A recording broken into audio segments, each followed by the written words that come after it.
Құрметті Ақылбек Қажығұлы, қадірлі әріптестерім, киелі шаңырағымыздың берекелі ұжымы. Жайдары көктемнің ұлық мерекесі әз Наурыз құтты болсын. Ұлттық салт дәстүрімізге сай тойланып жатқан жаңғырған Наурыз мейрамы елімізге жақсылығымен келсін. Өресі биік, арманы асқақ, білімді ұрпағымыз мол болсын. Сол ұрпаққа тәлім тәрбие берер аға буын аман болсын. Әр жүрекке мейірім, әр отбасына қуаныш сыйлар мерекеміз көп болғай. Құрметті әріптестер, келе жатқан Наурызымыз құтты болсын. Осы 22 Наурыз бұл ұлыстың ұлы күні. Әз Наурыз мейрамы қазақ халқының ең маңызды және дәстүрлі мерекелерінің бірі болып табылады.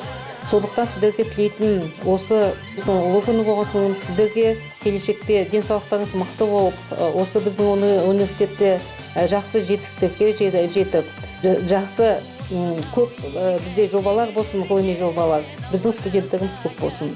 Қадірлі әріптестер, қадірменді Қазақ ұлттық аграрлық зерттеу университетінің ұжымы, сіздерді мына ұлыстың ұлы күні Наурыз мерекесімен шын жүректен құттықтаймын. Бұл мереке халқымыздың мәдениеті мен дәстүріміздің ұлылығын айшықтайтын үлкен ерекше мереке.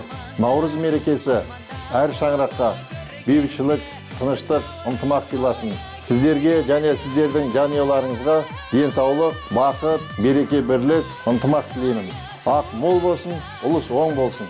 Құрметті университеттің басшылығы және де оқытушы профессор құрамы және белсенді жастар. Сіздерді ұлыстың ұлы мерекесі 22 Наурыз мерекесімен шын жүректен құттықтаймын. Дендеріңізге саулық, отбасыларыңызға амандық тілеймін. Әрқашанда еліміз, жеріміз үшін қызмет етіп, мерекеден мерекеге жете беріңіздер. Құтты болсын мереке. Қайырлы күн, бүгінгі ұлыстың ұлы күні Наурыз мерекесі біз үшін құтты болсын. Жалпы қазақ елі үшін әрбір мерекенің өзіндік ерекше орындары бар. Соның ішіндегі қазақ елін бірлікке, татулыққа ұйымдастыратын Наурыз мерекесі болып саналады. Бізде қазақта өзі кез келген мерекенің өзінің орындықтары бар. Соның ішінде Наурыз мерекесі біз үшін ерекше орын алады. Ұлыстың ұлы күні Наурыз мерекесі құтты болсын. Қайырлы күн қазақ елі. Баршаңызды келіп жеткен 22 Наурыз, Аяз Наурыз мерекесімен шын жүректен құттықтаймыз. Наурыз жаңарудың символы, жаңару мерекесі болып табылады. Аяз Наурыз барлығымызға шаттық, береке, бірлік алып келсін.